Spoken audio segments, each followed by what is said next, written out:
Defenders of the Outer Dimension, welcome to the Kingdom of Galidor. My name is R.R. Slugger, and I will be your guide as we explore the realm and meet its many inhabitants.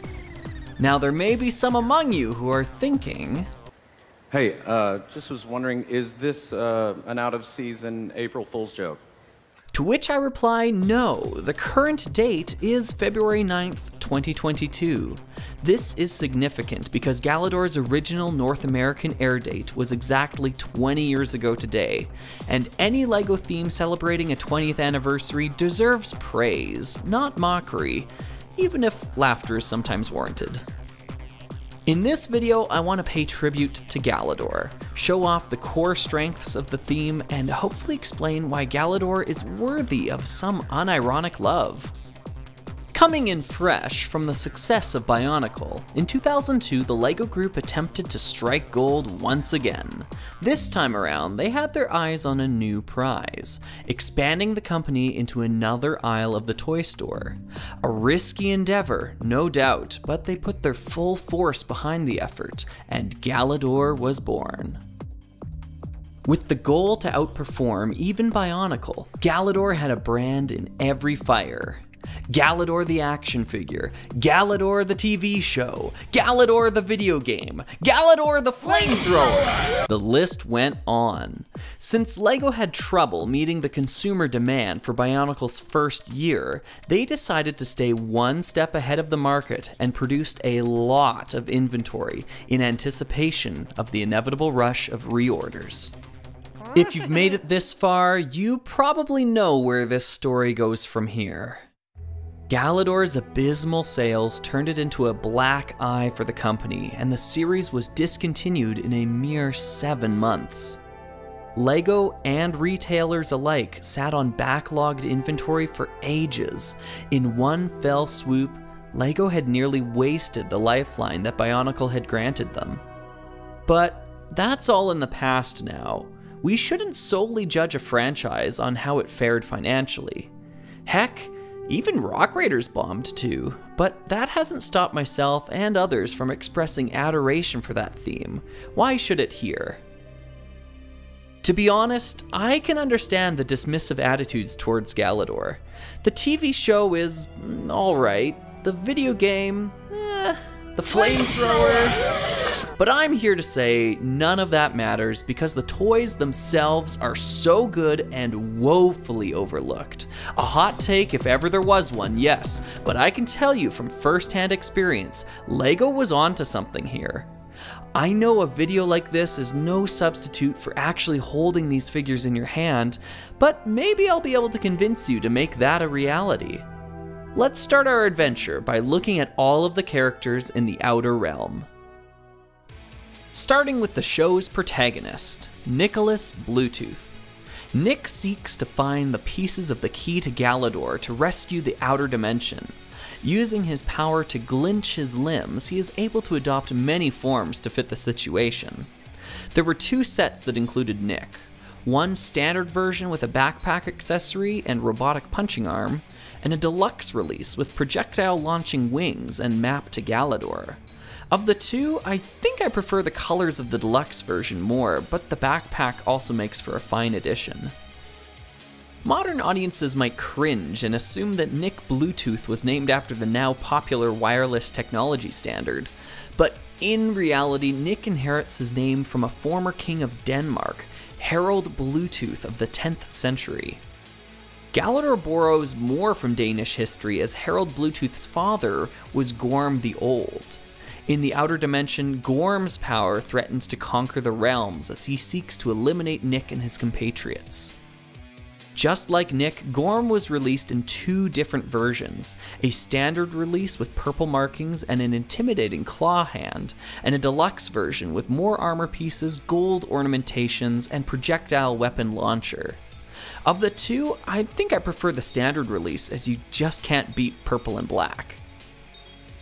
A heroine in her own right, Allegra Zane joins her best friend in his duty to protect the realms. Allegra's talents for martial arts and quick thinking pair with her optimistic nature and sharp wit to provide support for the team. Because she doesn't possess the ability to glinch her limbs, Allegra's set came with a small Kiwop companion instead, an animal native to the outer dimension. Unfortunately, Allegra's arms are designed in a way that leaves them locked at the elbows. However, the interchangeable premise of the toys makes for an easy workaround. Tagger serves as a close advisor to Gorm and seeks to share in the wealth of rulership of the outer dimension. Tagger may be stocky, but he is a formidable warrior armed with a massive drill weapon and heavy armor. As a set, Tagger is one of the rarest Galidor toys that ever saw retail shelves. While it is unknown just how limited his release was, aftermarket prices are prohibitively expensive, and that's even if you can find one for sale, especially one that's complete. It's a shame, because he makes for a great addition to a Galidor collection, and has a fair number of exclusive parts as well. Joining the team of heroes is a creature with a more robotic appearance, Jens. Born as a Wexer, his original plant-like body was destroyed by Gorm, so Jens transferred his mind into the cold shell of an android. Jens can articulate his head in various unique ways, and he is also prepared to fight in dire situations with his blowtorch arm. Jens makes for a great Galidor figure and is my recommendation if you want to pick one up for cheap to try the theme out. At one time serving as general in the army of the royal court, Nepal had his forces decimated and his physical stature diminished by Gorm in their previous campaign. Despite his size, Nepal remains a mighty warrior, wielding his Luka spear and charging into battle aboard his Schimmel mount. There were two versions of Nepal released, one with a white color scheme and robotic claw arm, and one with a blue color scheme, Luka spear and large Schimmel mount. Of the two, it's a no-brainer to recommend the larger set. More pieces means more possibilities, and the blue color is more show accurate anyways. Euripides rounds out our band of heroes and also wins an award for having the best name in the outer dimension. Euripides was a philosopher in the royal court, and though he may look intimidating, his docile persona can sometimes end a fight before it happens. Should violence break out, however, he won't hesitate to use his telekinetic staff to render his opponents helpless. Euripides is one of my favorite Galidor figures, and even though he has limited glinch potential with his unique parts, I think he stands proudly without the need for modifications. Acquiring one complete with the staff can be tricky though, and he does demand a higher aftermarket price than some of the other sets. Departing from our look at the characters, let's meet some of the other denizens of the realms. We already saw the Kiwop and Schimmel creatures, but a much more frightening sight would be the Uni, a biomechanical construct race engineered by Gorm and bred for defending a hostile region known as the Vinculum. While the Uni may appear to be a mess of limbs, the set itself does provide many new connectors and unique leg pieces for some seriously awesome mock potential. Subservient to Gorm, another race of creatures known as the Aquart make their home in the humid caves below the surface. The Aquart feed on moisture using orifices in their hands, which makes for a fairly novel Lego piece. Unfortunately, Aquart saw the same limited release as Tagger did, so tracking down a complete one these days can be quite the challenge. Which is a shame, since of all the Galidor figures, this one is my favorite. The final sets in the theme are composed of vehicles and other cybernetics used to fight against Gorm. The large interdimensional pod called the Egg carries our heroes from realm to realm. As a toy, however, the Egg lacks its TARDIS-like qualities from the TV show and can only comfortably seat one figure. Worse still, it is incompatible with other Galidor pieces and instead uses a proprietary connection system for all of its joints. The pod itself could be considered one of the largest Lego pieces that the company produced, if you can still call it Lego though. Another interesting outing comes in the form of the Keck Powerizer, a cybernetic suit for Jens. The Powerizer stands as an ambitious crossover between the handheld video game world and the world of action figures.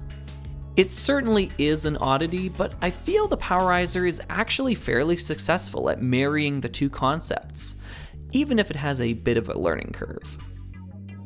I would be remiss not to mention the elusive Mokar bike in this video.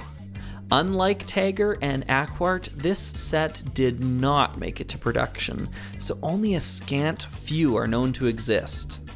Hey, just putting it out there, if you are one of the 2 people that owns one and are looking to sell, hit me up.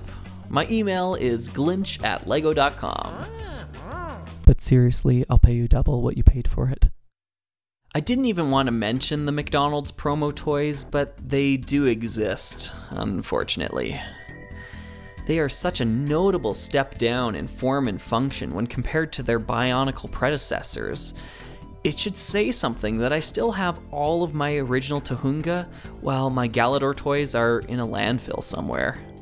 I hate landfill fodder toys like this, and yes, I'm looking at you, Funko. Get funked. It's a pity because retail Galidor figures are durable and are made from some of the highest grade materials LEGO ever utilized. These toys were meant to be played with, and their top quality parts knock the snot out of other contemporary action figures. Even Bionicle can't compete with its ball and cup joints that break if you sneeze too loudly. Galidor pioneered a great new ratchet joint system that would later see use in other LEGO themes, making them backwards compatible in a way. In the end, however, the tooling costs mixed with the lack of sales led the series into an early retirement. Love for Galidor hasn't faded entirely away though. LEGO still makes occasional references to the theme now 20 years on. Because of the overall glut of Galidor parts on the market, it's still a great time to get into the theme if this video has left you curious. My one piece of advice is buy used. As mentioned earlier, Galidor pieces are incredibly hardy and hold up much better to play than system bricks, so oftentimes you can shop with confidence about the condition of the sets. Even though new sets can still be found for cheap, they suffer from a widespread issue: elastic rot. The rubber bands that once held the pieces in place have all decayed and left an incredibly sticky residue on the parts they held, which can be a real pain to clean completely. By and large, the sets I have that are in the best condition are ones that I bought pre-owned. Best of luck on your collecting journey. The quest begins now. With that, I want to thank you for joining me in celebrating Galidor's 20th anniversary. I've been your host, RR Slugger, and I hope to see you next time as we return to our more usual scheduled programming.